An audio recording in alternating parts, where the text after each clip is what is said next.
Tonight, we're going to have yet another slideshow. These slideshows are a good format.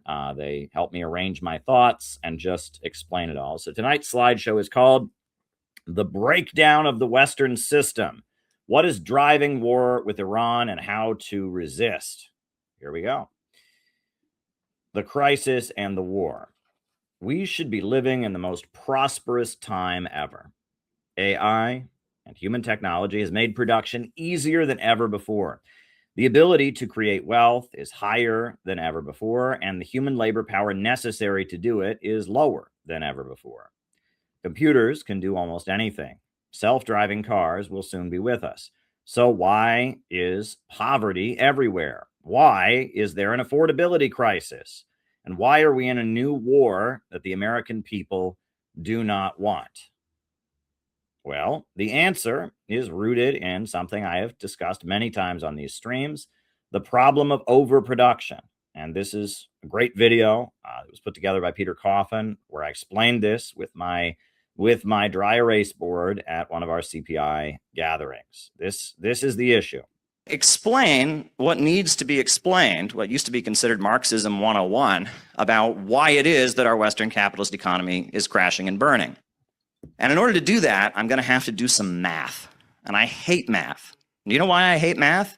Because I grew up in America. I went to public school in the United States of America. So I am going to, at risk of embarrassing myself, because math was never my best subject, I am going to do some mathematics here on the board for you to explain the problem.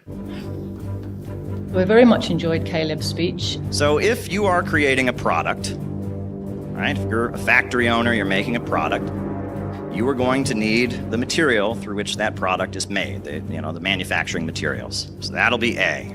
The simple equation you put forward to explain the crisis of overproduction and the falling rate of profit. And you're probably going to need to transport the product to where it's sold. That's B. It broke down where your money goes. You're also going to have to pay your labor costs. Labor costs are represented by C. Explanations of those concepts that people are able to understand. Then when consumers purchase the product, they're going to pay a final price. And that final price is D.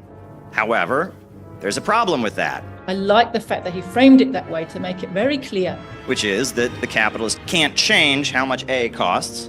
He can't change how much B costs.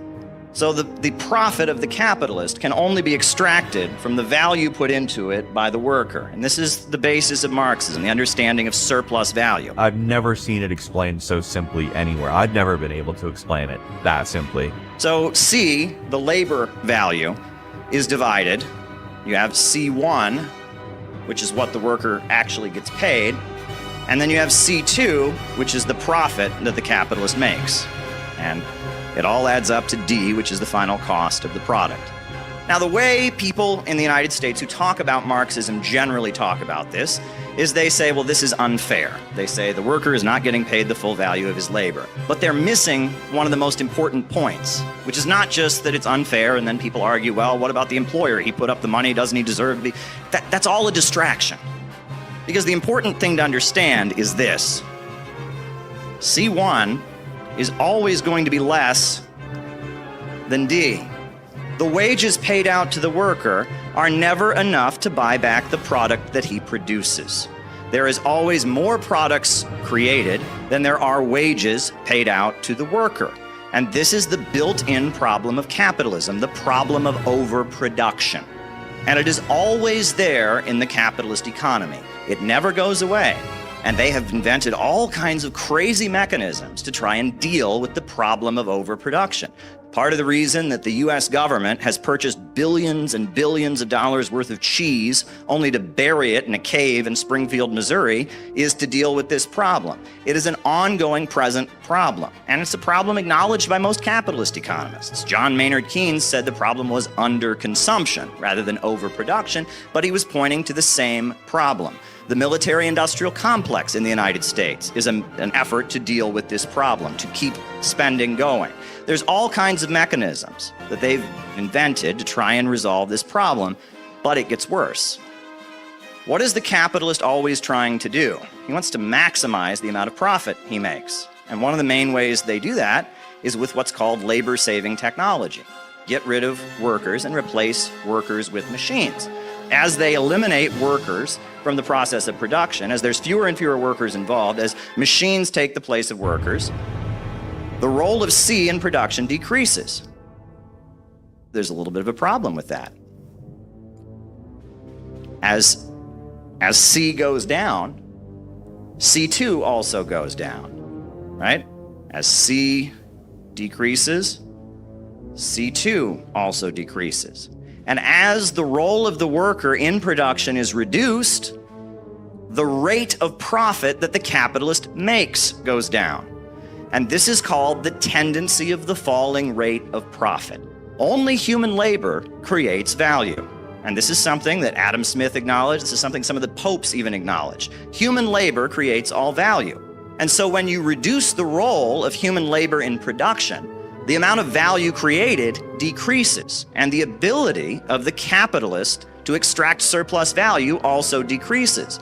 So this causes the capitalist to have to churn out even more products because he's making less and less of a profit on the overall product. He's making less and less of a percentage, so he has to churn them out. So this problem of the worker never being able to buy back what he produces and more products being created than are necessary, this problem becomes exacerbated. And this points to what is understood to be the deeply irrational nature of the capitalist system. Yeah. Now, that problem that there are always more products created and that we don't get paid enough to buy back what we produce, the wages paid out in the process of production are never enough to buy back what we produce. That is a problem that is very new to the capitalist system. It never existed before, right? In all the past times of human history, when people were hungry, it was because there was a shortage of food.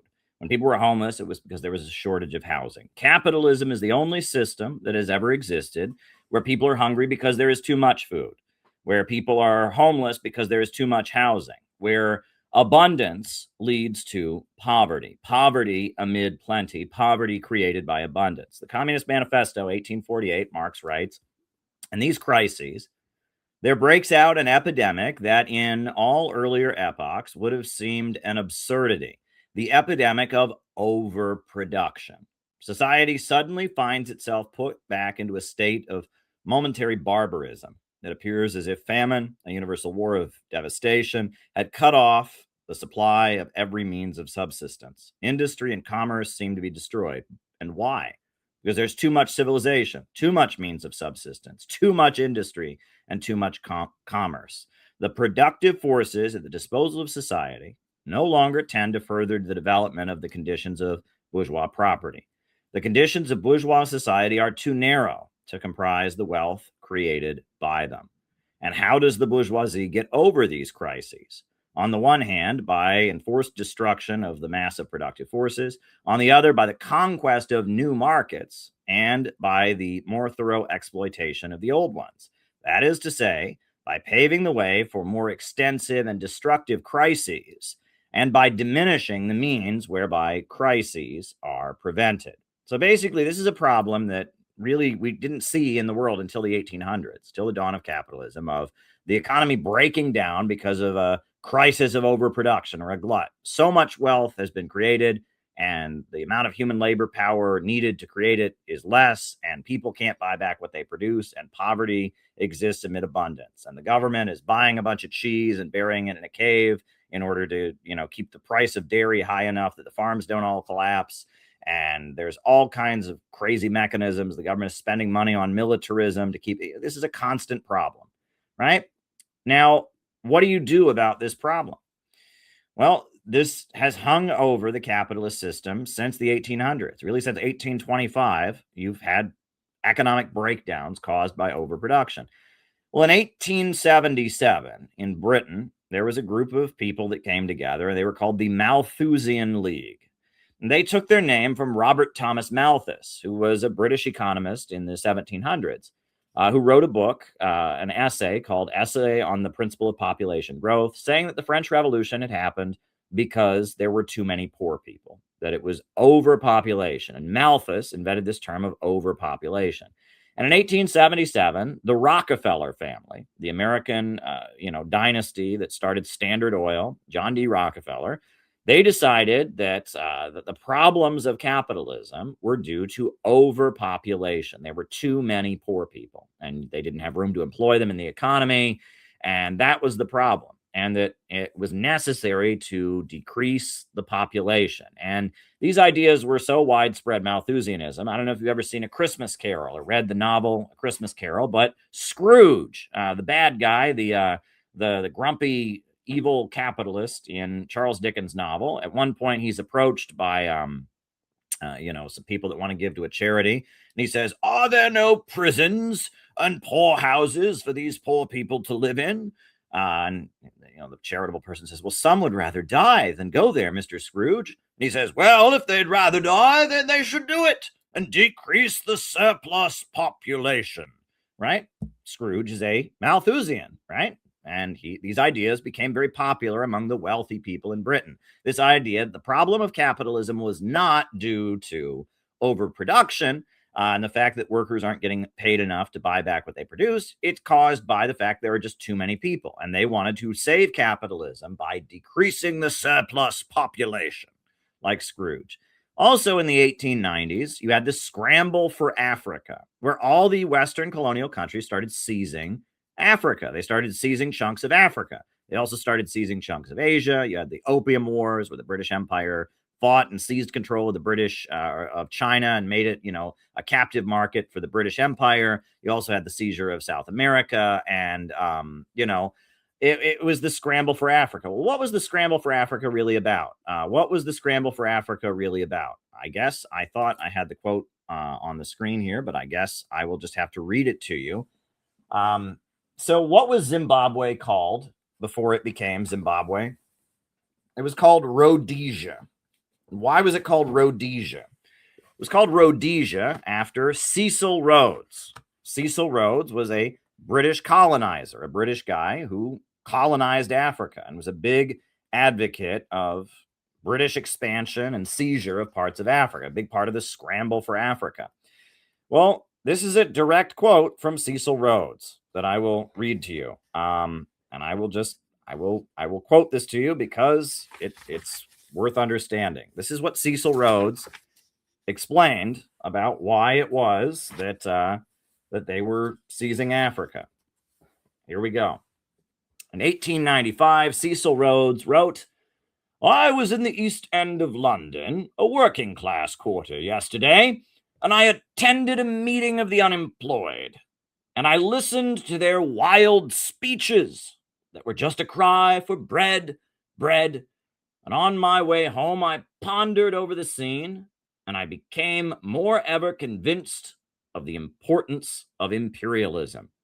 My cherished idea is a solution to the social problem. In order to save the 40 million inhabitants of the United Kingdom from a bloody civil war, we colonial statesmen must acquire new lands to settle the surplus population, to provide new markets for goods produced in the factories and mines. The empire, as I have always said, is a bread and butter issue. If you want to avoid a civil war, you must become imperialists." That was Cecil Rhodes. And this is a cartoon of Cecil Rhodes, the colonizer of Africa. So basically, he's saying that we have all these people in Britain that don't have a place in the factory, in the assembly line, and we have all these products that we can't sell. So what we'll do is we'll take some of these people and we'll send them to Africa to be soldiers and colonial overseers and settlers in Africa. Plus, we'll force all these impoverished countries around the world to buy our products. We can't sell, we're not selling textile, and we're not selling steel, and we're not selling coal, but we'll force these developing countries to import their products from us, and we'll save the British economy by seizing chunks of the world. And that was a way to deal with the crisis of overproduction, was the Western countries, in order to stabilize capitalism, in order to maximize their profits, in order to deal with the instability at home, they started seizing chunks of the world. Colonialism, which eventually became imperialism, was about dealing with this problem of poverty amid plenty. Send the poor people, send the working class people over to the developing world as soldiers, as settlers, seize the economies, force these countries to buy the products that we can't sell at home. The export of capital. In previous times, countries exported products. Belgium might export tires, but under the new system, they exported the company itself, right? It might be in a time where America exported French fries, but now we export McDonald's all over the world, right? That the export of capital, the spreading of corporations and big monopolies all across the planet, backed up by military force, keeping countries as captive markets and have to buy our products. That's imperialism. The British Empire, they went to India. The people of India had been weaving for thousands of years, and they burned down the looms, and they forced the people of India to import their cloth from Britain. And what was Gandhi arrested for, right? If you know the history of, if you know the history of Gandhi, what was it that he was arrested for? And Gandhi went to the ocean, and he got salt water, and then he got a pot, and he lit a fire, and he boiled the salt water to make his own salt. And that was illegal because the Indian people were forced to buy their salt from British salt and sage and seasoning importing companies. They had to buy from British companies, right? And yes, sounds like IMF policy. And a more recent example would be Mexico. People in Mexico have been growing their own food for thousands of years. But now if you go to Mexico, if you go to a grocery store in Mexico, you're going to find food that comes from American corporations because the big agribusiness capital of America has exported itself and dominates Mexico's food sector. All the Mexican farms were put out of business by NAFTA, and now American agribusiness, the export of capital, they've gone there. That's imperialism. Yeah, Monsanto. That's imperialism. Imperialism is the export of capital, the spreading of huge Western corporations all over the world.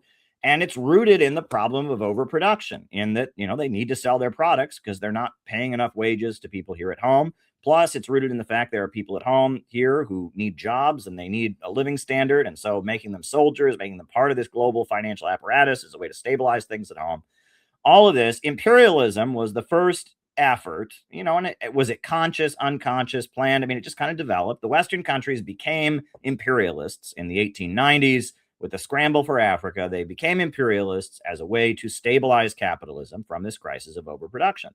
However, it didn't work, right? And the USA seized the Philippines. You had the Philippine-American War, and for decades we occupied the Philippines, killed hundreds of thousands of people in the Philippines, right? You had King Leopold that seized Belgium and set up rubber plantations, and King Leopold that seized the Congo and set up, rubber plantations in the Congo and worked people to death, genocidal conditions. And there's just so many examples of this. The Opium Wars against China, the French colonized Vietnam, the people in the Caribbean were colonized by the British. There's just many, many examples of this. It was just a brutal, brutal process. And you look at what was done. But it was an attempt to stabilize capitalism, but it didn't work. And there continued to be crises of overproduction.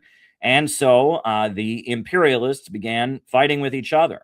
They needed new markets. They needed to push each other off the markets. Germany and Austria and Turkey became colonizers very late in the game. The British and the Americans and the French were ahead, and the Germans and the Austrians, they wanted to get in on the game. And so the Germans and the Austrians and the Turks teamed up to fight the British and the French and the Americans in World War I to redivide the world. And World War I was a fight between the colonial powers over who got the right to dominate the world. And the Western colonial countries battled each other in a horrendous event known as World War I. And what was crazy was at this time, the Western colonial countries were saying, we're civilized. There was this poem, The White Man's Burden. The idea was, well, we're civilized Western people. The people that we're colonizing are savages. They're inferior, so we're civilized. Then World War I happened. And in World War I, 20 million people in Europe killed each other, right? It was white men killing white men, white German men killing French German men, British men killing Germans, Germans killing. It was white. It was the most civilized people in the world, according to the racist propaganda of the time. The whites that were the most advanced and the most refined and civilized people killing each other with poison gas and chemical weapons, dropping bombs on each other, digging trenches where they, were in the trenches in the rain and got infections in their foot and, trench foot. You look at the horrendous conditions of World War I. There was no way to say that Europe was civilized. World War I was barbarity, man's inhumanity to man on a scale no one had ever seen before. It was the first war that had widespread machine gun use. The American Civil War, you had the Gatling gun, and some of the colonial adventures in Africa, the British settlers were using primitive machine guns. But World War I was the first time you had just people just being mowed down, with bullets and machine guns, and you had poison gas attacks, and you had aerial bombing, and you had trench warfare, and it was just an utter display of brutality. And it was rooted in the breakdown of capitalism. And it was these colonial powers needed to seize new markets. There was a rivalry between the German and Austrian up-and-coming imperialists and the long-standing American, British, and French imperialists that had dominated it, right? They say that, America, Britain, and France ran the world, and the Austrians and the Germans wanted a piece of it for themselves. And so they had World War I. But it was rooted in the economic problems of capitalism. They couldn't keep expanding. They needed new markets to dump their products on. And so they had an economic crisis. And during that crisis, a woman who I continue to bring up on these streams because she was brilliant, a woman named Rosa Luxemburg, she said the following: "This war is a regression into barbarism. The triumph of imperialism leads to the annihilation of civilization. At first, this happens sporadically for the duration of a modern war, but then when a period of unlimited wars begins, it progresses towards its inevitable consequences. The triumph of imperialism and the collapse of all civilization, as in ancient Rome, depopulation, desolation, degeneration, a great cemetery." That was her quotation, and we actually just reprinted the book that she made that in, the Junius pamphlet, her very famous Junius pamphlet that she composed that in, that quote comes from. But what she was saying is basically, the capitalist system was breaking down because of overproduction. And because of that, right, first they were going to engage in colonialism, and then that wasn't going to solve it. So you had World War I, and she said it begins sporadically for the duration of a modern war, but then when the period of unlimited wars begins, this is basically like drug addiction. If someone's addicted to heroin, right, at first, they're taking heroin because it's fun. They take it and, for a little bit, they get high. They feel like, wow, I'm taking heroin. It's a lot of fun. But after a while, and then after a little while, they take it again and it's fun. And then after a while, it gets to the point that they're taking it and it's not fun anymore. They just need it to feel normal. Right? That's addiction. It starts out as something that just happens every so often as a recreational habit. It's fun. It's entertaining. It gives you a thrill. But after a while, it's not a thrill anymore. It's something you need, right? It's not something that you just do every so often. It becomes something you need. In order to feel normal, you have to take the drug. And then it gets to the point that the normal that you're feeling as you're taking the drug gets worse and worse and worse. And it's like you're taking the drug to feel normal, but normal is a sickly feeling where you've got a headache all the time, and it becomes this normal that gradually just deteriorates. And that's what she was describing, that basically capitalism was breaking down, right? And so they gave themselves they gave themselves a shot in the arm to get going again with a giant war. And then, it was over. But then they started to have the problem again. They got another shot in the arm, and then they got it going again. And it got to the point that they had to have constant war. It was going to get to the point that you have to have constant war just to keep the system going. And it would get to the point that society would just break down because it was so dependent on these destructive mechanisms to stabilize the system. So, what happened after World War I, right? 1920s, you had a period of economic expansion called the Roaring Twenties, where the slogan was Ford has overtaken Marx, right? They said that Henry Ford had developed this new form of capitalism that was just so efficient, there would never be an economic crisis again. Oopsie daisy. That didn't work out too well. 1929, the stock market crashed. And when the stock market crashed, you had the Great Depression. And during the Great Depression, The Malthusian League, they set up shop in America, and they became what was called the Birth Control League. And this is interesting. I think I have a graphic I can put on here. In America, the Rockefeller family and a lot of wealthy British people funded the Birth Control League. And it was started by Margaret Sanger. Margaret Sanger was a member of the Birth Control League. And Margaret Sanger had been a communist, a socialist. But then when the Soviet Union came into existence, she went over to the Soviet Union, and it wasn't the free sex, free love paradise she'd hoped it would be. It was actually a very kind of somewhat conservative society, rather authoritarian. And because of that, she didn't like it. And she was a socialist because she was a very, very wealthy woman, an Irish-American woman in New York City who had loads and loads of money. And she was in it because she believed socialism would bring about free sex and free love.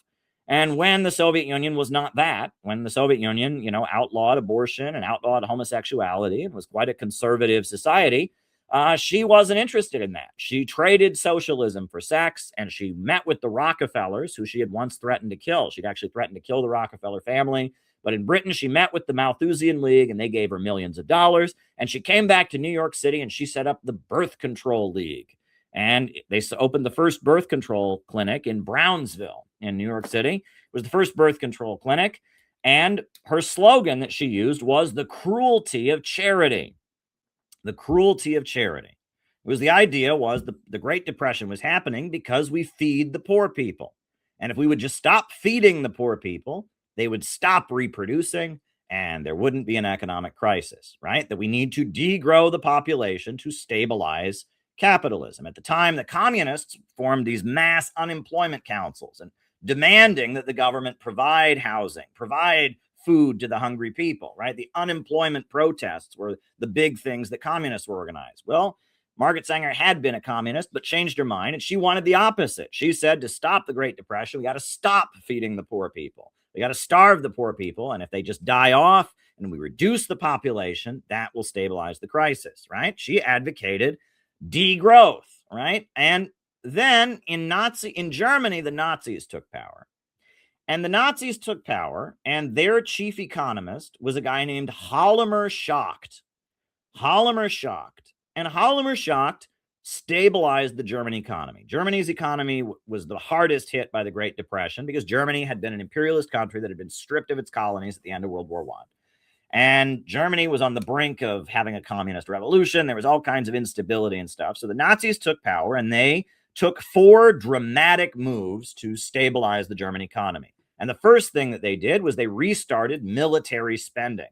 They had been forbidden by the Versailles Treaty to have their own army. However, the Nazi government came in and they repudiated the Versailles Treaty, and they started spending loads and loads of money on militarism, the world's first military industrial complex. But then on top of that, right, there had been all these communists in Germany leading protests, and there were all these people that didn't like Hitler and didn't agree with him. So they created mass imprisonment. They rounded up hundreds of thousands of people and put them in prison camps. That was the first thing that the Nazis did when they took power, was there was a number of people that they put into prison camps, right? And it was interesting. They let most of them out after 2 or 3 years. But as soon as they took power, there were hundreds of thousands of people that were put in prison camps. Well, all those people that were put in prison camps, they weren't looking for a job anymore, right? They weren't out there competing for jobs. On top of that, a lot of people got jobs being guards in the concentration camp, being people who built the concentration camp, etc.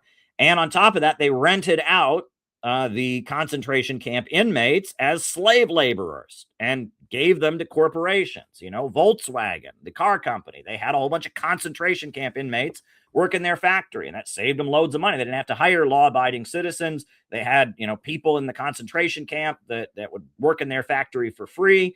And so it was a way to reduce unemployment. You have all these people that are in prison, they're not looking for jobs. You have all these people that are slave laborers. You have all these people that get hired to be guards. It's a jobs program. It reduces unemployment. On top of that, they canceled the foreign debts. Germany had to pay all these debts, reparations to Britain and France and America. And they canceled the debts. They stopped paying it back. On top of that, they reduced the workforce by shaming women out of the workforce. Basically, there was a huge public relations campaign in Nazi Germany that if a woman had a job, she was a bad mother, that she was a bad person. And they shamed women out of the workforce. There were posters of, a woman in a factory. This woman is taking a job away from a good German man, and she's not home with her kids feeding them. There's a huge effort to push women out of the workforce, and they increased the marriage bonus. When you got married in Germany, if you were an Aryan, if you were a white Aryan, if you were not Jewish or not of another race, if you were a German non-Jew, they would give you a big stipend when you got married. They would give you like a marriage bonus, and because of that, all of that eliminated unemployment in Germany, right? And there was no unemployment. By the time Hitler had been in office for about a year, there was zero unemployment, and that had been Hitler's promise. He didn't take power promising to kill all the Jews. He took power saying, I will eliminate unemployment, and that's what he did. He put half the country in military uniforms, half the country in concentration camps, sent all the women back home, canceled the foreign debts, spent loads and loads of money on prisons, building prisons, spent loads and loads of money on military stuff, and he got rid of unemployment. What's the problem, though? The productivity of society was not increasing. All of these methods that Hjalmar Schacht, who was Hitler's economist, utilized were degrowth methods. These are degrowth methods of stabilizing the economy. And one of the people who studied Hitler's economic policies the most was a guy from Planned Parenthood, Lothrop Stoddard, national board member of Planned Parenthood. Lothrop Stoddard, who was a Ku Klux Klan member, and he was a founder of Planned Parenthood along with Margaret Sanger. And he went to Nazi Germany and he studied their economy. And this is what he wrote. How did the Nazis actually finance their ambitious projects without currency nor price inflation? They did it in a number of ways. Fluid capital was regimented and either invested according to orders or diverted into government loans. Profits were skimmed off by basic taxation. Above all, consumption was kept down and living standards were lowered by what was called a process of reverse inflation.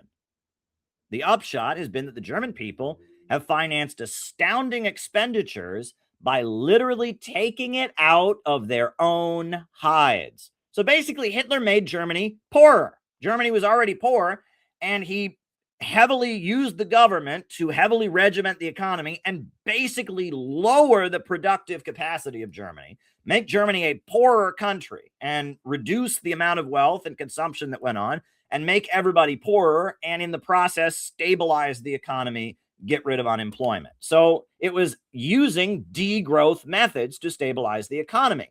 That's Malthusianism. That's what Margaret Sanger, that's why Lothrop Stoddard on the National Board of Planned Parenthood liked Hitler so much, because it was the same thing that they wanted to do, the cruelty of charity. You save capitalism by destroying the productive forces, just like World War I, just like imperialism, right? The only way out of the crisis for the imperialists is mass destruction of productive forces. It's just like Marx said back here, right? And how do they get over these crises? On the one hand, by enforced destruction of the mass of productive forces. On the other, by the conquest of new markets and thorough exploitation of the old ones, right? Degrowth methods, right? Saving capitalism with destruction. Now, Lynn Marcus, or also known as Lyndon LaRouche, he expounded on this in his book, Dialectical Economics. He studies and he analyzes the Nazi economy. And he said, the two principal bases for the Nazi pseudo-recovery of 1939 to 36 were fixing of wages at the lowest depression levels and the depletion of previously idled German capital of German industry. Not only were wages reduced, but their real content was further reduced by exacerbated inflation, while the intensification of exploitation of labor was accelerated. By 1936-37, the success of Nazi full employment recovery was obviously moving to the point of crisis. In the means of production, the quality of German labor power was being depleted by intensification and lower standards of material culture. Simultaneously, the expansion of Nazi production has been based on massive issuance of fictitious value in promissory notes. The ability of the Reichsbank and other agencies to refinance their cancerously growing mass to cover the growth of debt service obligation beyond the scale to available product for its payment was eminently undermined. the Reichsmark faced the prospect of an early national bankruptcy. So basically, they're making the population poorer and poorer and poorer. But it goes on, right? And then as World War II was going on, what was driving World War II? They needed slave labor, right? During 1941 and 1945, particularly, the intensification of the auto-cannibalistic primitive accumulation proceeded along the following general lines. The working conditions of forced foreign guest labor were markedly worse. The standard of living in the occupied territories generally lowered to prop up the Reichsmark. The depopulation of large sections of Slavic regions occupied by the Nazi occupying administration, emulating the salvaging of tire carcasses by recapping firm as part of the slave labor system. Human bodies were squeezed of their accumulated wealth by slave labor conditions of production, and the depleted hulks have returned to the SS for replacement parts. A further measure of capitalistic economic, the welfare rolls within the concentration camps were successfully reduced by the mass extermination practices applied to the weak, the aged, women, children, depleted slave labor, and other unemployables. So basically, they were, having more and more slave labor. That's really what they were doing as they were seizing parts of the world, seizing, different regions. They were taking people as slave laborers to keep their economy going. It was auto-cannibalistic, right? So what is fascist economics? Fascist economics is rebooting the economy with destruction, right? When the capitalist system enters a crisis of overproduction, you have to start destroying things and driving down the productive forces in order to keep the economy going. And the first attempt to do that was imperialism, destroy and seize markets in the third world. And then you had war, massive military spending and destruction of society. And then you had Nazi economics, massive military spending, slave labor, reduction of the workforce. Now, after World War II in America, we adopted one of the primary Nazi methods of stabilizing the economy. We built a military-industrial complex. And in the 1950s and 60s, we had a very strong economy in America. But a big aspect of that economy was that our government dumped millions and millions and millions of dollars onto buying all kinds of tanks and bombs and weapons that we hoped we never had to use and wasn't even really necessary to use. It was an economic stimulus. They called it military Keynesianism, right? Spending lots and lots of money on war and lots of money on preparing for war and selling weapons around the world, making all the European countries buy our weapons in NATO, and that kept the economy going because we were, money was coming into the economy from all the military spending. And that worked for a while, but in the 1970s, the post-World War II economic expansion came to an end. You started to have economic crises again. First, in the Nixon administration, you had the economic downturn of 72, but then especially during the Carter years, 78, you had a really big economic downturn. Well, in 1980s America, we found a new way to solve that. We adopted another Nazi method of stabilizing the economy, the prison industrial complex, right? Just like the Nazis had used slave labor in the concentration camps, what did we do? There was mass unemployment among African Americans. And so we put them all in jail, and the mass incarceration, and those people that were looking for jobs, those African American folks that were out looking for jobs. Well, if you locked them in jail, they weren't looking for jobs anymore. And we used them as slave labor, right? They had slave labor in the jails. They still do. It's a big part of it. Victoria's Secret makes their underwear in jails. Often, if you answer something on the, on the phone, right? That's a prisoner who's working in a call center in a jail, right? And we set up a military-industrial complex. And the military-industrial complex in America, we had slave labor. People weren't out looking for jobs. It stabilized the economy. Mass incarceration. So what are we going to do next? We've already done the military-industrial complex. That's going strong. We've already done the prison-industrial complex. That's going strong. Capitalism is still breaking down.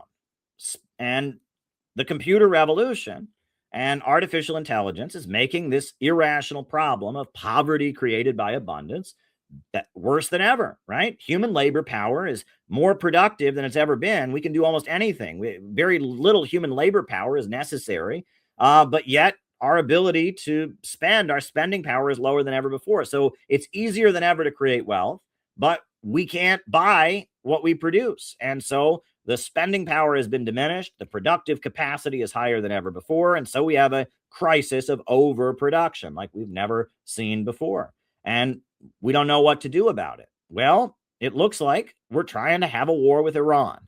We're trying to have a war against Iran, right? This is, again, what did Marx write about? What do they do amid a crisis?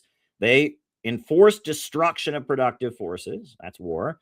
Conquest of new markets. Again, seizing new markets. That's war. More thorough exploitation of the old ones. So here we are, right? We're in the middle of this crisis of overproduction. But why does that mean that we have to attack Iran? So what is Iran? Let's talk about Iran. Iran had a U.S.-backed dictatorship.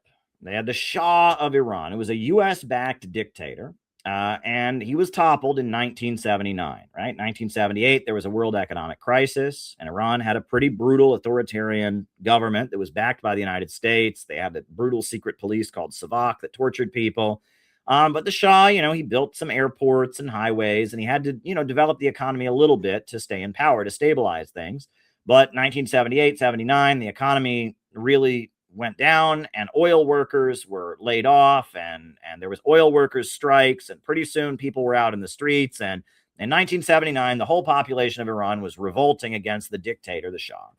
So amid that dictatorship, Khomeini, Ayatollah Ruhollah Khomeini, he was a religious leader who had been in Iran, who had fled to France because he had opposed the Shah for being too secular, being too modern.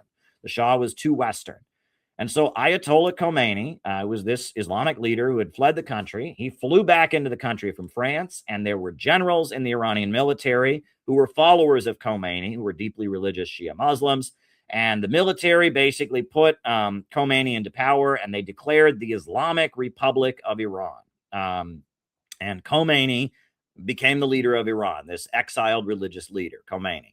Now, when he came in, there was some level, most likely, of Western support for Khomeini because Khomeini was not a communist, right? And when Khomeini came in, if you listen to the early speeches of Khomeini, he made very, very clear, we are not communists. We are against America, which we consider the great Satan, but we are also against Soviet social imperialism, he called it. And they oppose both. And his slogans were neither East, Soviet Union, nor West, capitalism, right? Neither East nor West, not for the Soviet Union or for America, right? Not capitalism, but Islam, saying that they weren't capitalist, but they were Islamic. They were religious. They weren't Marxists. And he was going to wage a war of poverty against wealth, right? And that's part of the Shia Islamic tradition. The imams that came after the Prophet Muhammad, they rallied the poor and the oppressed. Shia Islam talks about the oppressed. They rallied the poor and the oppressed against the corrupt ummads, the corrupt Islamic leaders that were seceding, came into power in the caliphate after the Prophet Muhammad, right? After the death of the Prophet Muhammad, the corrupt ummads came into power. And so the imams, Imam Ali, Imam Hussein, rallied the poor to fight against the rich. And Imam Ali said, I have never seen great wealth without great violations of rights all around it. And that many of the slogans and the teachings of Imam Hussein or Imam Ali have, they talk about standing with the oppressed, they condemn the rich, the decadent rich, etc. So Khomeini's in power, and he's making clear he's not a communist, but he's also not for America, right? He calls America the great Satan. He's against communism. It's not capitalism, but Islam. Iraq invaded Iran with U.S. support. Iraq was a country right next to Iran, and Iraq had a secular government led by Saddam Hussein, Ba'athist Arab socialism. And a lot of the Shia Muslims in Iraq, because Iraq is 60% Shia Muslims, a lot of them were inspired by Khomeini, and some of them wanted to have an Islamic revolution in Iraq, and they didn't like Saddam Hussein because it was a secular government, because he was aligning with the Soviet Union, which was atheistic, etc. On top of that, there is a long-standing ethnic rivalry between Arabs and Persians. They just don't like each other historically. And Iraq is an Arab country, Ba'athist Arab socialism, Arab nationalism. Iran, had an Islamic revolution. It was a religious movement that was not ethnic nationalist. It was rather religious. And so there was a rivalry between the two countries. The USA backed and supported Iraq to invade Iran, and 1 million people died in the Iraq-Iran war.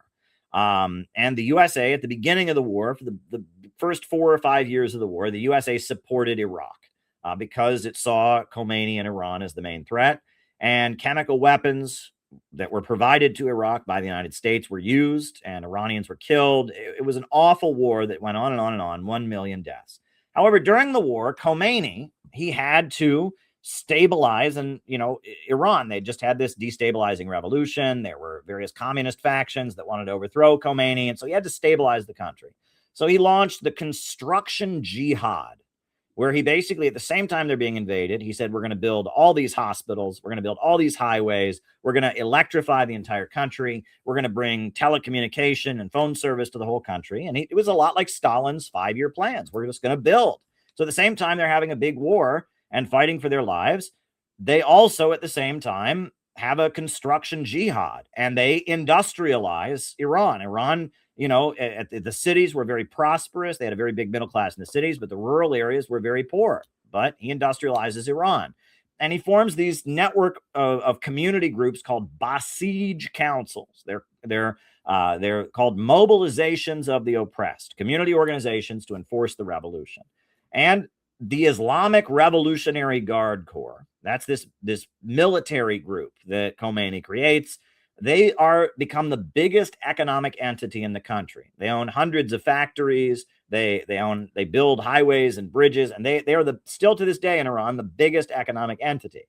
And what is all this being paid for with? It's being paid for with oil money. The oil of Iran is nationalized, and it's in the hands of this Islamic government of Khomeini. So he's using the oil money to create the Islamic Revolutionary Guards, to industrialize the country. They're selling oil, and etc. Now, they wage this devastating war with Iran, but they basically build up the economy centered around the state. It's the government that builds up the Iranian economy with oil money. The Islamic Revolutionary Guards and the military are running the economy.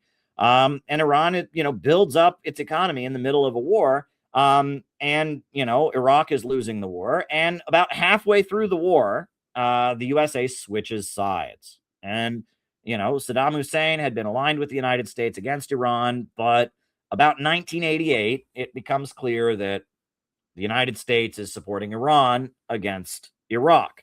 And, it was revealed the USA, there was the arms for hostages deal where the USA was giving arms, weapons to Iran in exchange for them releasing hostages that had been taken in Lebanon by Hezbollah. And that Iran basically made a deal with the United States, and the USA switched sides. And, in 1988, there were a lot of executions of leftist political prisoners, and that was kind of seen as a gesture to the United States. They executed a lot of the communists who had opposed Khomeini. There were a lot of executions, and Iran was pivoting into the U.S. camp in 1988. And in the 1990s, Iran pivoted even further into the U.S. camp because of the fact that Iraq was America's main enemy. The USA had supported Iraq against Iran, but 1991, you had the Gulf War. You had the Gulf War, and the Gulf War was the USA fighting Saddam Hussein. And so Saddam Hussein was the main target, and Iran had lost 1 million people in the Iraq-Iran war. So Iran, they were friendly with the United States because the USA was opposing Iraq. And in the 90s, Iran had built this state-run, economy, but they started their private sector started to blossom. And you had a lot more private businesses that were flourishing. And Iran was pivoting into the US camp because they hated Iraq, etc. And Iran's, market sector was flourishing, and etc. That was the 1990s. And the global economy was doing quite well in the 1990s.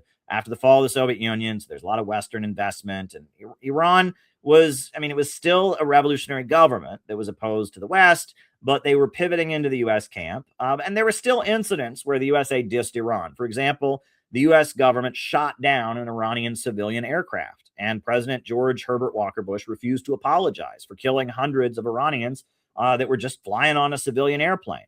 And that they always kind of hated the Iranian government, but Iran was seen as a country that, okay, maybe they're backing Hezbollah in Lebanon, and they're definitely against Israel, and they definitely support the Palestinians, but, our main threat is Iraq. Well, 2002, what happened? The axis of evil speech, right? And in the axis of evil, after 9/11, George W. Bush said, there's an axis of evil facing the world, and it's Iraq and Iran and North Korea. Now, Iraq and Iran hated each other, were enemies, but, that didn't really seem to matter. And that the USA then lied to the world, said that Iraq had weapons of mass destruction, which they didn't, invaded Iraq, destroyed Iraq. And in that moment, Iran said, oh, shit, what are we going to do, right? The USA has put us on the list of countries to invade.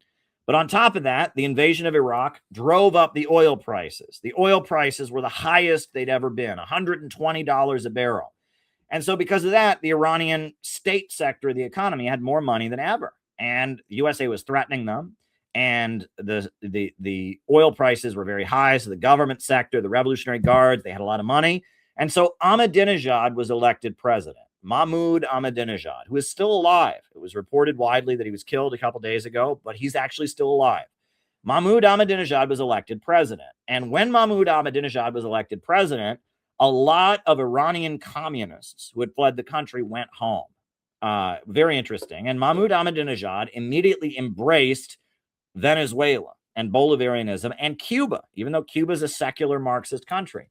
And Mahmoud Ahmadinejad was the first president they'd ever had who was not a cleric, right? He didn't have a beard. He had not gone to an Islamic university. He was an engineer by trade and a philosophy professor, a college philosophy professor. And he was a member of a political party called the Alliance of Builders. The Alliance of Builders. And to be in that political party, you had to be an engineer. You had to be somebody who was involved in construction. You couldn't just be a regular politician. And the Alliance of Builders took power, and Mahmoud Ahmadinejad became the president, and he started condemning capitalism very, very loudly in his speeches, and he started expanding the peaceful nuclear energy program because the USA was putting sanctions on them. And he said, well, you know what? We want to sell more of our oil, so we're going to make electricity with nuclear power rather than with our oil. We're going to sell our oil to make more money. And so they started expanding the peaceful nuclear energy program, right? And then what happened? 2006, Israel invaded Lebanon. And in Lebanon, you have an organization called Hezbollah. And Hezbollah is a Shia Muslim organization funded and backed by Iran in Lebanon.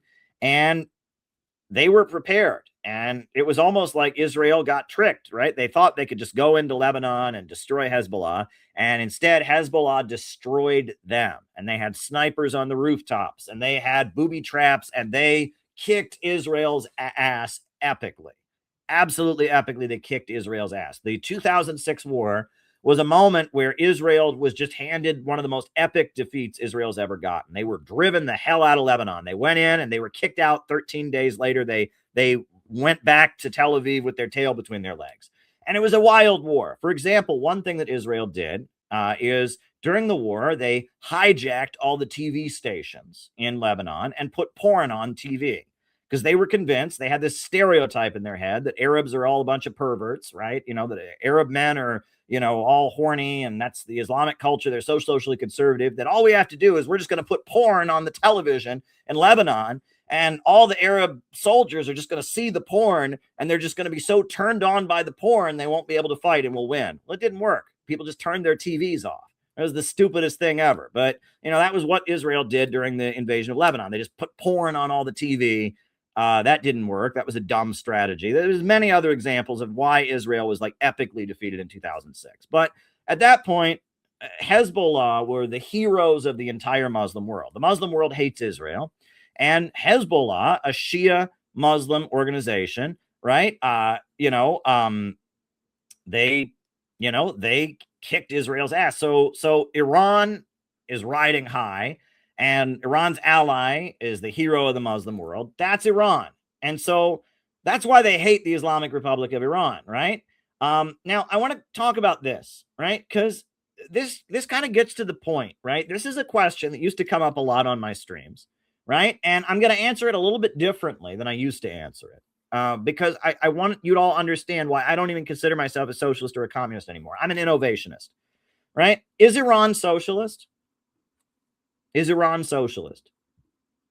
Well, they don't think they are. They say the Islamic Republic is neither capitalist nor socialist. It's not capitalism, but Islam.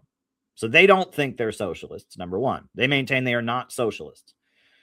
Number two, they reject Marxism as an ideology. They say Marxism is atheistic. Marxism doesn't believe in God. They are very, very opposed to Marxism. However, it is worth noting that if you read, and I have been to Iran and I've read Iranian, literature about American imperialism, there is a very, very heavy Marxist-Leninist influence when they talk about the economics of imperialism. They talk about the export of capital. They talk about all of that. There's a heavy Marxist-Leninist influence, but it's unstated. They're never going to say we got this from Lenin, but it's just, their revolution happened in 1979 when communism was riding high. I believe the height of world communism was 1978. So the next year they had their revolution. So they're heavily influenced by Marxism, but they formally reject Marxism. What does Iran have? They are a state, a government, rooted in an anti-colonial revolution, and that state controls the economy. And they have 5-year economic plans, and they have community organizations enforcing the revolution. They have full employment. They have a state that oversees economic growth. They have a massive state sector, and they have a lot of private corporations that are controlled by the state. That you have a lot of private companies that are making money. But I saw when I was in Iran, I saw with my own eyes how those private companies have no freedom. At any point, the Revolutionary Guards or the government can come to them and say, "You're doing this," and they do it. Right? The private sector of Iran is not free to do whatever is in its interest. It's controlled by the larger state sector. So is Iran socialist? My answer is, who cares? Who cares? This is what Iran is.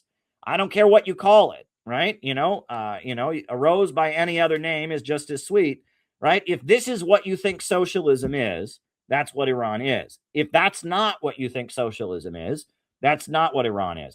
This is what Iran is, right? Is that socialism or not? I don't know, and I don't care, right? What is socialism? All right. Well, Marx said socialism is when the industrial workers in the Western countries seize control of the government and nationalize the industries. That never happened.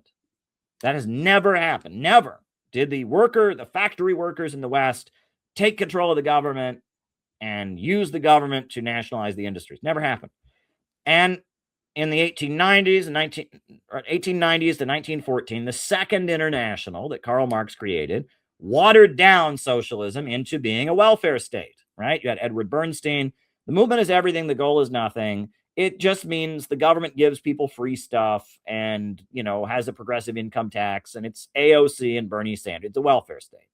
Well, is Iran a Western capitalist welfare state? No, right? 1916, though, Lenin comes along and he says that they're not fighting against regular capitalism. They're fighting against the imperialist monopolies, right? And when the Bolsheviks seized power, they said communism is Soviet power plus electrification. And the Bolsheviks had this spin-off interpretation of communism that said, we're not fighting capitalism, we're fighting the Western imperialist monopolies. They said nationalism of oppressed countries can be a good thing because you're fighting the imperialists. And they offered military support to the Emir of Afghanistan, a conservative monarchist, because he was fighting the British. And they offered military support to the Egyptian merchants and their uprising against the British Empire. And they said, we'll support anybody who's fighting the West. And if Western countries have socialist leaders, if socialist groups in the West are supporting imperialism, they're on the wrong side. We don't care if they're socialists or not. So the Bolsheviks and Marxism-Leninism comes along and it says, well, we're fighting against Western imperialism. That's what we're fighting against. And that it's not really socialism unless it's against Western imperialism, and that nationalism can be good, right? So that's Leninism. Stalin comes to power, and Stalin built the Soviet Union into a superpower with 5-year economic plans, right? So they had an anti-colonial revolution. They have a government that comes to power that is opposing colonialism, and that government then nationalizes the industries and builds up a huge industrial base with state power, Soviet power plus electrification. And that's called really existing socialism. And that was the model. That's what we called communism during the Cold War, right? That's North Korea, Cuba, that's all the Eastern Bloc countries. They have this model that they call really existing socialism. It's a one-party state, 5-year economic plans, very charismatic leader who goes around giving people awards all the time for all the hard work that they do, right? Stakhanovism, they called it, or emulation, they call it in Cuba. And everything's run by the government, 91% state ownership, almost no private industries, and the government is building up the country. And that model, really existing socialism, is very effective. There are many countries in the world that would not have running water if it wasn't for really existing socialism. There are many countries in the world that wouldn't have electrification, right? It was really existing socialism that made, Russia a modern country. It was really existing socialism that wiped out illiteracy in Romania and Czechoslovakia. Really existing socialism, Arab socialism under Abdel Nasser in Egypt, built the largest power plant in electrified Egypt with the Aswan Dam. Really existing socialism, there's many corners of the world where, it industrialized countries. But after that, after you pave the roads, after you wipe out illiteracy, after you electrify the country, it has a problem, which is consumer goods, the stuff that makes life fun. Really existing socialism, state-run economy is really, really good at power plants, heavy industry, steel. It's really good at educating people with literacy. It's really good at building hospitals, but children's toys, forget it. Clothing, forget it. Things that make life fun, right? Consumer goods, not so good, right? They're not so good at consumer goods. And, what happens later is, starting with Deng Xiaoping in China, you develop a socialism that includes the market. And in China, right, they have the socialism with Chinese characteristics where you have a heavy private sector, but the state still plans the economy, right? And all kinds of private companies are making profits, but at any time the government can show up and tell them to do whatever it says. The government controls banking and the lending of money. The government controls the natural resources. The government controls like major industries like steel and electrification and things like that. But the market flourishes under the context of a planned economy. That's what 21st century socialism in Venezuela, Nicaragua, Vietnam, China, that's what they think socialism means there, right? That's very different than what Stalin meant. Stalin meant 91% state ownership. That's very different than what social democracy and Marx meant. So what does socialism even mean? I don't know and I don't care, right? But according to this definition, if you're following the definition of socialism that China uses, you look at it, Iran has an anti-colonial revolution, and the government that comes out of that anti-colonial revolution controls the economy. So what is that? I don't know, but that's what they have, all right? They have a government that is against imperialism that controls the economy. And it's worth noting that like North Korea and Cuba are the two countries that probably are the closest to the really existing, Stalin model of socialism. And they want to be more like China, and they want to be more like Vietnam. They want to be more like Iran. So what does socialism even mean? It doesn't even really matter at this point. It doesn't matter. Nobody knows what socialism even means. And the point is that Iran is an anti-imperialist country that is building, and that is why they're under attack. Why do they hate Iran? The first reason they hate Iran is because it's a competitor on the oil markets. Oil is the most valuable and important commodity in our world economy, right? All the electricity, right? Most electrification in the world comes from oil, from burning oil, number one. Two, if you drive a car, that's oil. You fly in a plane, that's oil, right? Ships on the ocean, oil, right? You have anything made out of plastic. The plastic in this pen comes from oil. Oil, oil, oil, oil. And the way the West runs the world is by control of oil markets, right? Oil is the main commodity in the world, and there's a monopoly on oil. 4 corporations dominate almost all the oil in the world: ExxonMobil, BP, Shell, and Chevron. They dominate the world. ExxonMobil is the Rockefellers, the Malthusians I was telling you about, the Neo-Malthusian Society, the Rockefellers, right? BP, that's the Rothschilds, and that's also HSBC Bank, Hong Kong Shanghai Banking Corporation, a bank used to dominate the British, by the British to dominate the Chinese economy, a bank that was heavily involved in the drug trade and the opium trade and the opium wars. HSBC Bank, Hong Kong Shanghai Banking Corporation, right? Royal Dutch Shell, what is that? Royal Dutch, what is that? Think about Royal Dutch, what is that? Right? That's an old royal family, right? That's an imperialist colonizer, right? And ExxonMobil, BP, Shell, and Chevron. You got Chevron. It's just an American company. And they control the international oil markets. Well, Iran is a country that controls its own oil, and they sell oil, and every barrel of oil that they sell is oil that somebody didn't buy from HSBC Bank or from the Rothschilds or from the Rockefellers, right? They're a competitor on the international oil markets. And when people buy oil from Iran, they're not buying it from a Wall Street corporation or a London corporation, right? For example, what did Trump just do to Venezuela? Trump forced Venezuela to stop selling their oil to China and forced them to start selling it to America, right? He did not want China to be able to buy oil from Venezuela. He wanted China to be more dependent on these corporations. Iran sells oil to China, and Iran is not under the domination of the West. And so China, by buying Iranian oil, is independent of the West. And China is reliant on oil imports to run their economy. That's why they've heavily militarized the South China Sea, because that's where the oil tankers come into the ports of Shanghai. They need oil. China needs oil desperately. They have the world's largest industrial machine, the world's largest telecommunications corporation, the world's largest steel manufacturing. They need to import oil.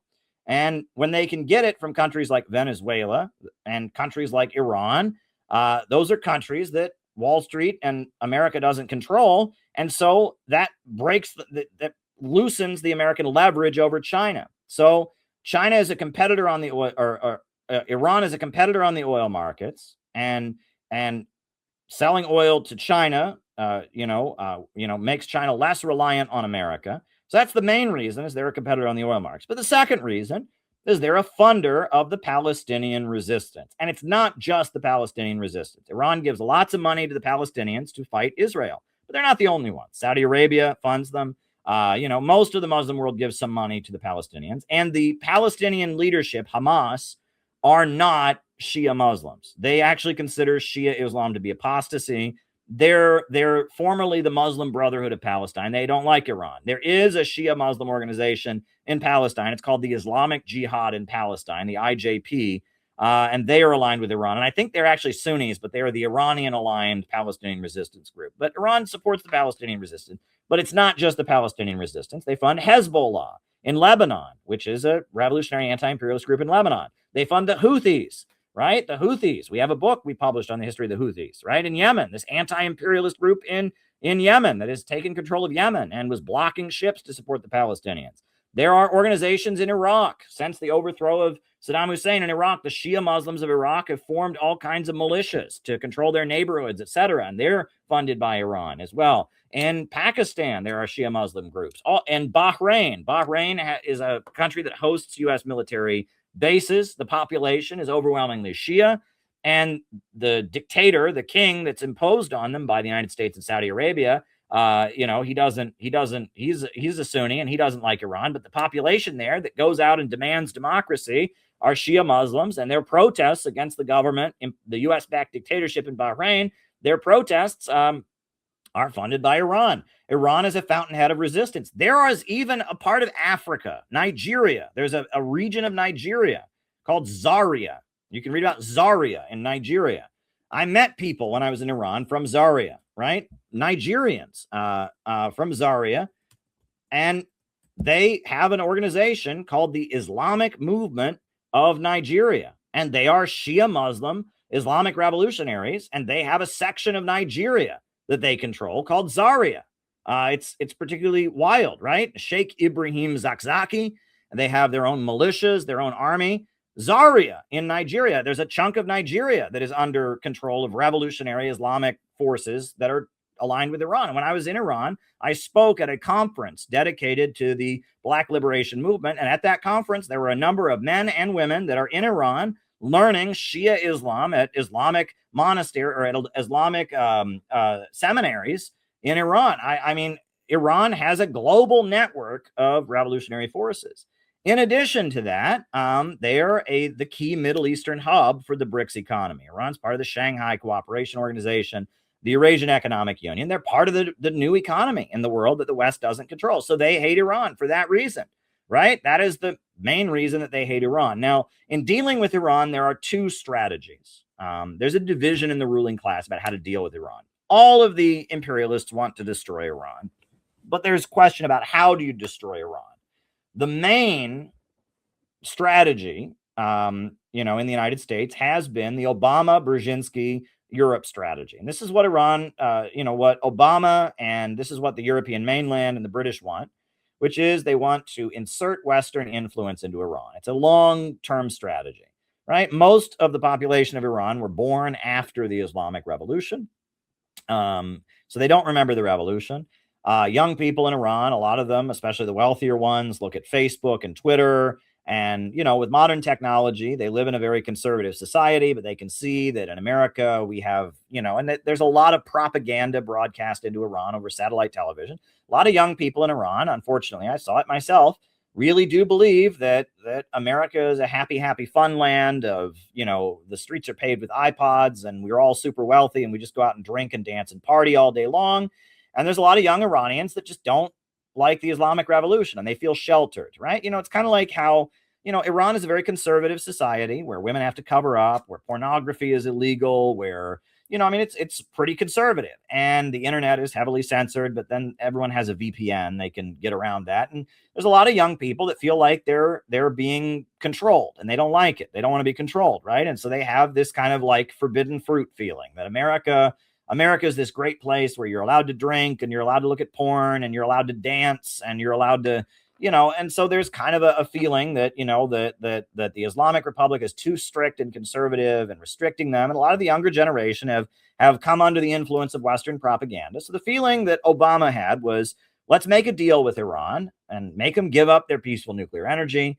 And we'll start investing in Iran. We'll start, we'll put American corporations in Iran. We'll send American activists and American LGBT activists to Iran and American feminists to Iran, and we'll boost the reformist wing of the Iranian Islamic leadership that doesn't believe in anti-capitalism and anti-imperialism so much. And after a while, we'll just have a color revolution in Iran, and we'll overthrow the Islamic Republic. And that was actually the Libya strategy. That's what they did in Libya, right? The USA made friends with Gaddafi, right? They returned the Lockerbie bomber. They lifted all the sanctions on Libya. They brought all kinds of American investment into Libya.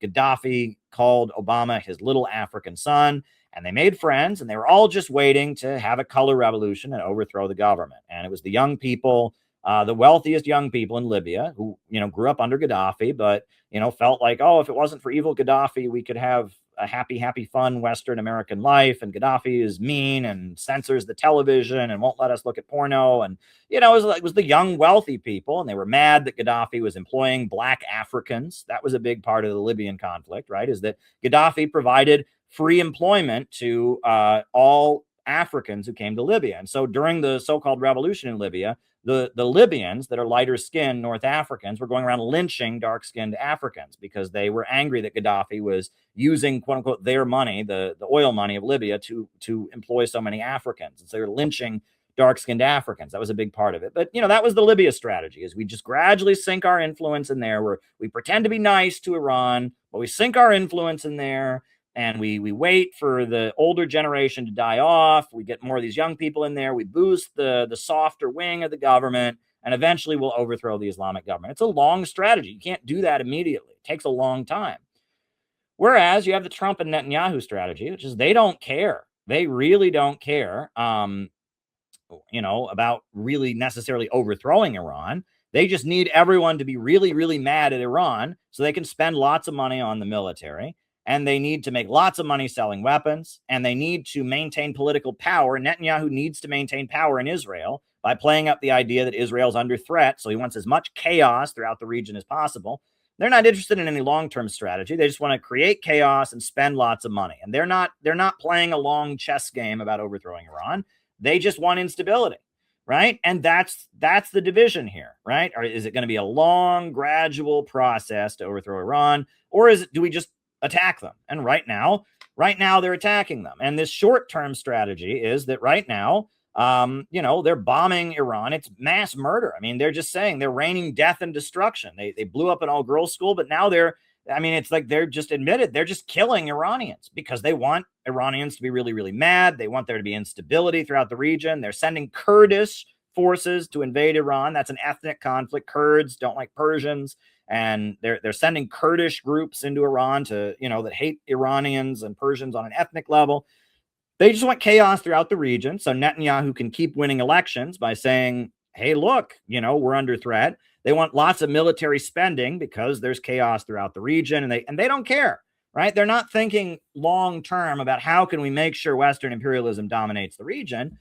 They're thinking, we just want to overthrow Iran. That's all they care. We just want to overthrow Iran. That's all they're thinking. We want to overthrow Iran. We also want chaos. We want to blow things up, etc. Now, the Trump Netanyahu strategy has got a big problem with it, which is that this is solidifying the loyalty of Iranian young people to the Islamic Republic, right? They call it the rally round the flag effect, right? That, you might be really, really mad at your country, right? Or no, I'll think of a better example, right? You as a parent might really, really not like your child, right? I think many of us were growing up, right? We had parents that were very, very frustrated with us, right? Very, very frustrated with us. Were saying to us, you're screwing up, you're not doing really well. But yet, if you're in a public place, right, and you're in a public place, and some other person starts picking on you or picking on your kid or down talking your kid, you immediately get defensive. Wait, you're talking about my kid there? It's the same thing. Well, wait a second, right? Your parent is always criticizing. I can criticize you, but if somebody else comes at you, I've got to defend you. They're attacking me. Right. And it's kind of like that, right? That, yeah, there's a lot of Iranians that maybe have a beef with the Iranian government. But when America kills their supreme leader, that's a little bit different now, isn't it? And it creates like that now they've personally been attacked. And when Qasem Soleimani was murdered, and now when the supreme leader was murdered, now it's they take it as an attack on themselves. It's one thing that, yeah, when we're at home, the parent might criticize their kid. But when they're out in public, if someone starts, yelling at their kid for the same thing, they're going to defend their kid because it's an attack on them. The attack from the outside is not the same as any internal criticism that you might have. And that's kind of how this is. This is obviously an attack from the outside. This isn't an internal fight between Iranians who just want reform or don't agree with the Islamic system. This is America murdering the leader of the country. And you can be sure there's a lot of Iranians who maybe they didn't like Khamenei, they didn't agree with his policies, but they sure as hell don't appreciate America coming into their country and killing their leader. And so now they're going to sympathize with Khamenei. That's our guy that America killed. And they're going to, when leaders of the Islamic Republic call America the Great Satan, they're going to hear the argument. They're going to sympathize because they're going to say, yeah, America killed our leader, right? And so in the long term, right, this Trump Netanyahu strategy is actually probably going to ideologically strengthen the Islamic Republic. The Obama strategy was to just work on the young people, just boost the reformist wing, etc., and then gradually just let the Iranian revolution kind of fizzle out and have a color revolution. Well, now this next generation of Iranians that have experienced this criminal murder of their leader, have experienced this bombing where they're just murdering Iranian civilians right now. I mean, they're controlling the airspace, they say, and they're just murdering Iranian civilians. I mean, at this point, a lot of people who maybe were critical of the Islamic Republic are going to support the Islamic Republic because they feel like they're under attack. If somebody is flying planes over your head and dropping bombs on you, and murdering, girls at an elementary school, 136 people in your country.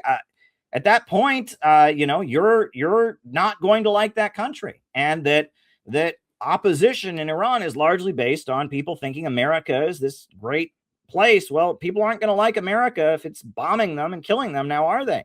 Right. But again, Trump and Netanyahu don't care about that. They just want regional chaos. They just want to stay in power. But here's the more important question, right? And this is the most important question. And this is the last part of my presentation. We're getting towards the end. Why is this unpopular war happening, right? 80% of the U.S. public opposes the war. Why is it happening? Well, it's happening because there's no movement. There's widespread skepticism. There's distrust of the leaders in America. There's economic anguish. And so when the leaders tell us, oh, we're going to go have a war, yeah, a lot of people are going to say, no, I don't trust you. I'm skeptical. I'm suffering economically. I don't trust you.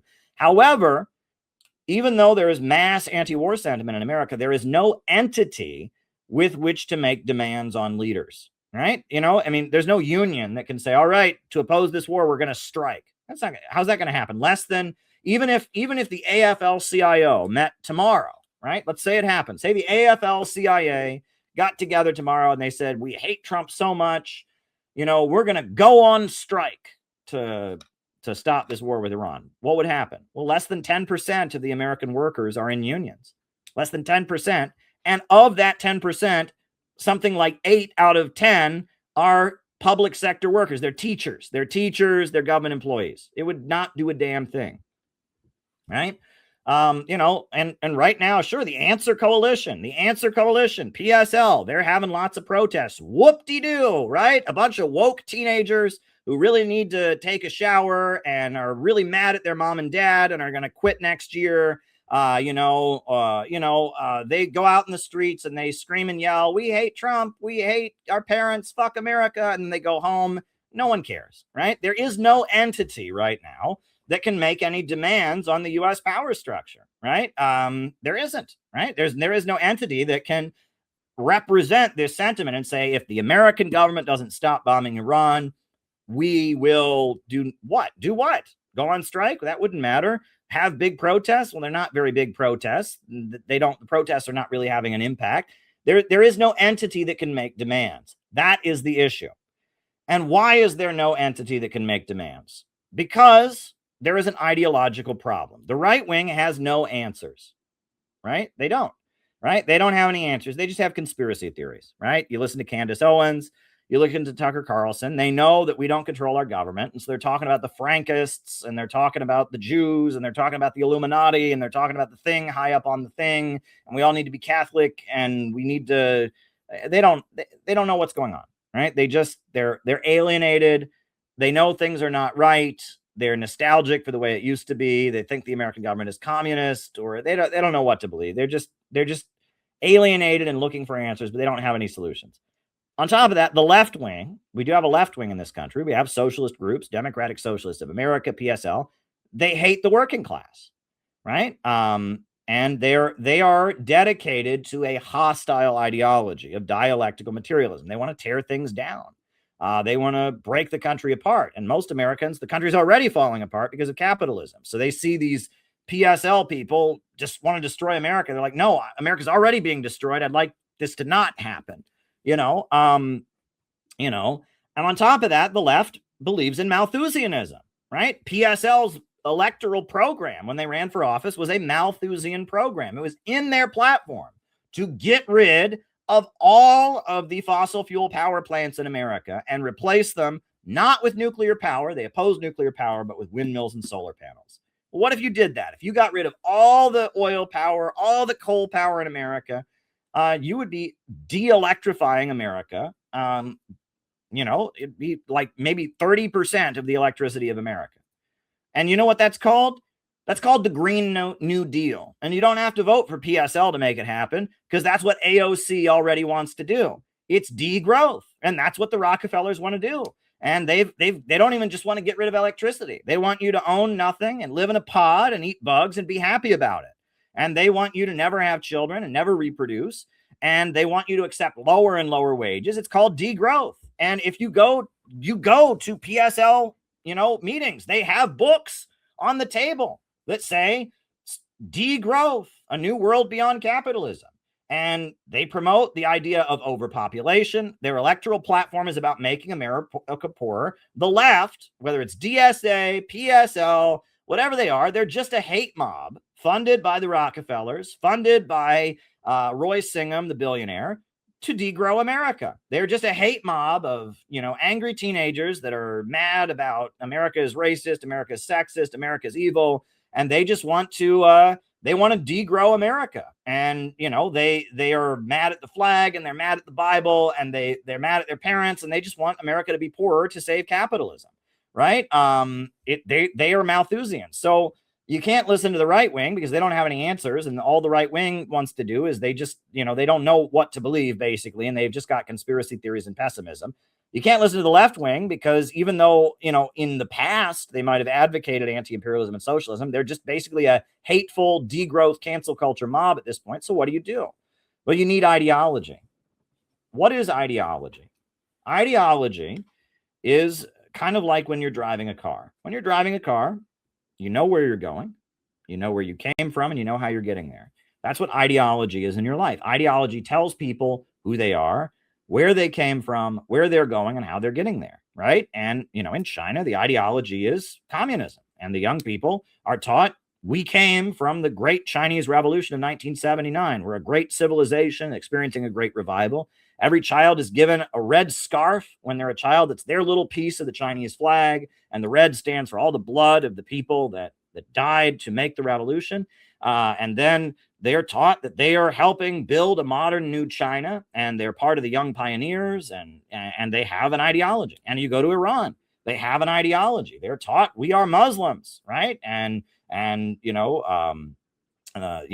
is only one God but Allah, and Prophet Muhammad is his messenger, and that we are carrying out the Islamic revolution, standing with the oppressed, following the great imams of before, and we're building a society where the oppressed have justice, and we're going to destroy Zionism, right? The road to we're going to retake Al-Quds, right? The Day of Al-Quds was created by Khomeini after the revolution, the last Friday of Ramadan, where Muslims all over the world rally to oppose Israel to take back Jerusalem, Al-Quds. That's the Islamic name for Jerusalem, Al-Quds. The Day of Al-Quds, to call for Muslims of the world to retake Jerusalem from the Zionists. You go to Venezuela, the young people of Venezuela, they say we are Bolivarian socialists. The great liberator Simon Bolivar was our George Washington, and we're carrying on his tradition, and we're going to build a unified South America. We're going to unite South America into one country that'll have a socialist economy. We're going to eliminate poverty, and they're also very Christian. They have ideology, right? Ideology gives you a reason to be. And if you want to build a movement to actually oppose the imperialists and oppose their wars, you need ideology. Well, you can't do it with a hashtag. It can't just be a hashtag that, when it's trendy on Twitter, we all go and riot for Black Lives Matter. We all go and protest. No, it has to have an ideology. And we have an ideology at the Center for Political Innovation. We have innovationism. We have a slogan. We need a government of action to fight for working families. And we have a program.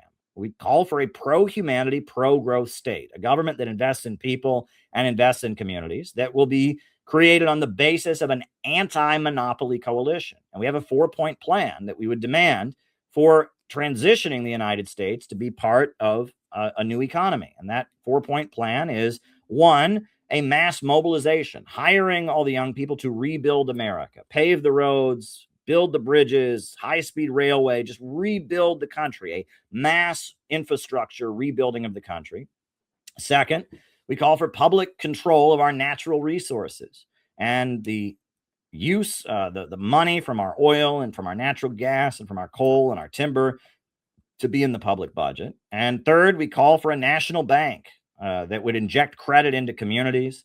And fourth, we call for an economic bill of rights, investing in the nation by providing health care, providing education, providing universal employment. And that 4-point plan is a transitional program that would beat back the power of Wall Street, beat back the power of the oil companies and the financiers and the big monopolies. And if we brought a government into being, right, on the basis of all the forces in America that would benefit from that program, all the small business owners, even the big business owners that are not part of the capitalist monopolies, that would benefit from having to not pay taxes because all the oil money goes into the public budget, that would benefit from having a national bank that would invest in their communities, that would benefit from having decent roads and decent schools, that would benefit from having health care provided and education provided, all the people that would benefit from that program unifying in an anti-monopoly coalition, right? That is our vision of a pro-growth government. So we have an ideology and we have a program of a 4-point transitional program for America. Now, what is the next stage? Well, we need to build beehive centers across America, right? I have 2 examples of this that I've seen. One is the Uhuru movement, the Uhuru houses, right? In Florida and in Missouri, there are 2 giant buildings, not huge, but they're buildings that are run by the African People's Socialist Party. And in those buildings, they have a farmer's market that is run out of those buildings. They have classes for pregnant mothers that are run out of those buildings. They have exercise programs that are run out of the buildings. They have prisoner reentry programs that are run out of those buildings. And all kinds of people, thousands of people, utilize those buildings to get services. But at the same time, they're being taught an anti-colonial ideology. They're being taught the ideology of the Uhuru movement. And those centers are busy 24 hours a day from early in the morning until nighttime. People are in and out of those centers getting services while getting an ideology. They're beehives. They're not just buildings that sit empty. They're centers of activity in the community, not in the leftist space, but in the community. They're not in New York City. They're not in some big fancy place. They're in pretty remote areas, Tampa, Florida, and Tampa area, St. Petersburg, Florida, St. Louis, Missouri, but they're active beehive centers. Another example, I was out in LA. There's a church in LA, not going to mention it, but this church is a beehive, right? And every morning they have a prayer service at like 8 in the morning. And many of the members live right near there. And every morning they come in for a prayer service. Some of them have regular jobs, some of them don't. And there is fundraising going on. They get in vans and they drive to other parts of LA and fundraise. They drive to the universities and do outreach and try to recruit people. And 24 hours a day and every night they have a prayer service there at 10 p.m. And they have a prayer service, and it's constant. It's a center. It's a beehive. It's constantly buzzing of people going out and raising money or going out and doing outreach to promote their church. And I look at that, and it's not just a building. It's a beehive. It's buzzing with activity. Well, what we need, the goal, and it's not going to be easy, is we need Center for Political Innovation beehive centers across America. Across America, we need to have buildings where people are going to, get food at food banks, where people are going to get clothing for clothing drives, where people are going to get classes about anti-imperialism or classes about useful things that are teaching innovationism. We need beehive centers that are centered around our ideology and our 4-point plan and our understanding of anti-imperialism. And 24 hours a day, we can be go, go, go, and people can be driving out and postering up the neighborhood. People can be going out and distributing our literature. People can be going out and fundraising, and that these beehive centers that could be constructed, right? They could be a mechanism through which we could set up shop and begin to build up the axis of resistance within America. Then begin to build up the anti-monopoly coalition that is needed to break America out of imperialism.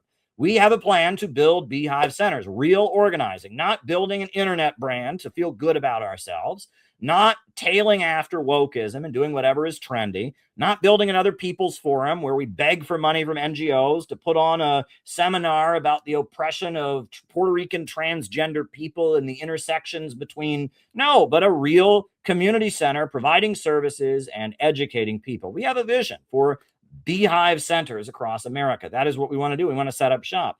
And if we had such beehive centers, and if we had centers of community power, those centers could make demands. And when the USA goes to threaten Iran, we could mobilize people on a massive scale to oppose it. And we could, do things that would actually stop these wars from being likely to take place. We would be able to actually make demands on the power structure. It wouldn't just be a vague sentiment of cynicism and economic anguish. It would be ideology. Millions of people would oppose this war because they said that Iran is not our enemy, and Russia is not our enemy, and China is not our enemy, and Cuba and Venezuela is not our enemy. Our enemy is here at home, right? That's what needs to happen. Is we need to have beehive community centers across America teaching innovationism and functioning as part of the community with constant action to engage people and bring them in. And, we need centers of activity. And it's not going to be easy to set up, but I believe we will do it.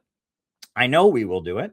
And we're already in the process of figuring this out. Nothing is easy in this world, but I am confident that the time is right and the American people are ready to hear it. So it's time to go out and build.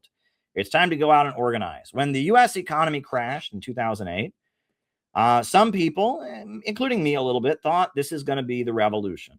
And actually, I realize now that in 2008, what was happening was the American political system was getting back to normal. The post-World War II period, where you had, McCarthyism and, the average Americans were all saying America is the greatest country in the world, love it or leave it.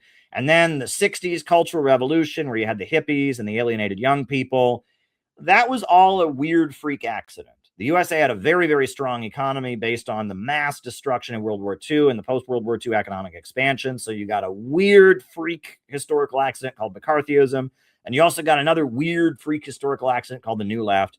Both of those things were accidents, right? But now we've gotten back to normal. Capitalism is once again having its natural cycles and breakdowns due to overproduction and the tendency of the falling rate of profit.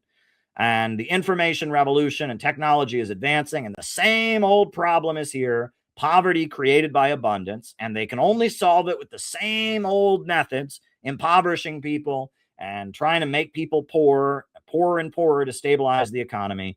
So we just have to utilize the same methods that people use all over the world to build up revolutionary movements. We have to organize in the community and build centers of community power based on teaching and ideology that can form an axis of resistance and move toward breaking the United States out of the domination of Wall Street and London. Now, one thing that will make it easier, though, right? I mean, this isn't the make or break, but it's really important. And things that might seem small are actually very important is this: the Bering Sea Tunnel. Why do we always talk about this, right? That there's been a proposal for years to build a tunnel connecting the United States to Russia via Alaska. Why is that important?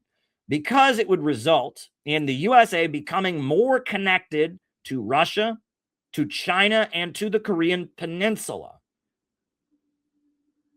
That's what it would mean. There would be a lot more business and trade happening between America and Russia, between America and China, and between America and North and South Korea. And if this infrastructure project existed, and it was actually possible to go from the Russian Far East and the Trans-Siberian Railway all the way over to Alaska and down into Canada, that would pivot a lot of American businesses and a lot of American business activity that's currently tied in with Europe and Britain and France and Germany into being tied in with the new rising BRICS economy. And at first, maybe that wouldn't have an impact. But as the world is developing, that would have more and more of an impact. And the more tied in we are with this new economy, the more forces there will be that would benefit from the USA not being opposed to the new economy. And that would help lay the basis for a bigger anti-monopoly coalition. So we should advocate this like crazy, right? This could be the beginning of something very, very special. If we built if we built this tunnel, right, it would lay the basis for, in the coming decades, the axis of resistance and the wing of the U.S. economy that is against the imperialist monopolies and is friendlier and tied in with Russia and China and the BRICS countries and the new economy being stronger. So, the fact that Trump has discussed building the Bering Sea, the fact that that is on the table, apparently, with Kirill Dmitriev and his negotiations going on, and who knows what's going on with this crazy war against Iran going on, but this is something that's important to advocate because it would be a way to position the United States closer and to expand the part of the U.S. economy that would be close to the rising anti-imperialist world. So that's important to talk about as well.